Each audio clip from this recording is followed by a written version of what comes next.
La France insoumise appelle le président de la République à engager une nouvelle délibération sur la loi du plomb, alors que la pétition demandant son abrogation frôle les 1,6 million de signatures ce mardi 22 juillet.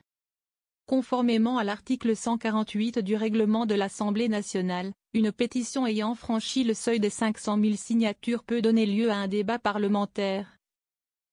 À l'initiative de la Conférence des présidents, s'appuie Mathilde Panot, présidente du groupe insoumis à l'Assemblée nationale. Un levier qui peut en effet être activé si ces 500 000 signatures proviennent d'au moins 30 départements ou collectivités d'outre-mer différents. Ce débat devra avoir lieu. Mais cela ne saurait suffire, poursuit-elle dans sa lettre tout en évoquant un nombre de signatures qui témoignent d'un rejet massif de la population. Mathilde Panot appelle le président de la République à solliciter le Parlement pour un nouvel examen de tout ou partie de la loi.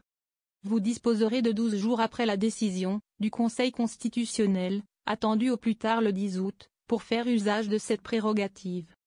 La présidente du groupe LFI à l'Assemblée nationale en appelle à la responsabilité d'Emmanuel Macron en tant que garant de la Constitution, insiste-t-elle.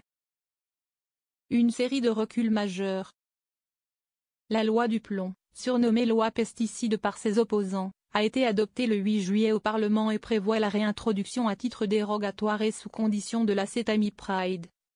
Pesticide de la famille des néonicotinoïdes, interdit en France mais autorisé en Europe. Cette loi incarne une série de reculs majeurs en matière de protection de l'environnement, aux conséquences potentiellement dramatiques pour la santé publique.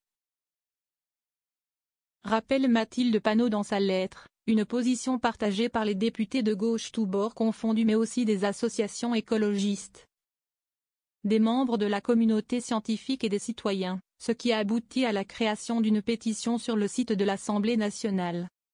Un texte instrumentalisé pour le sénateur du plomb.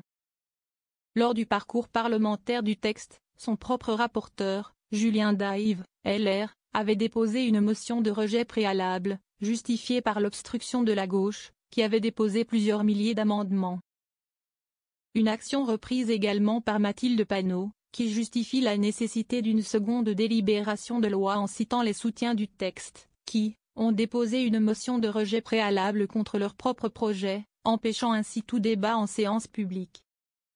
Depuis, le sénateur Laurent Duplomb, LR, à l'origine de la loi éponyme a dénoncé une pétition instrumentalisée par l'extrême gauche et par les écologistes, dont le système est fait pour mettre de la pression au Conseil constitutionnel et espérer qu'il ne valide pas la loi.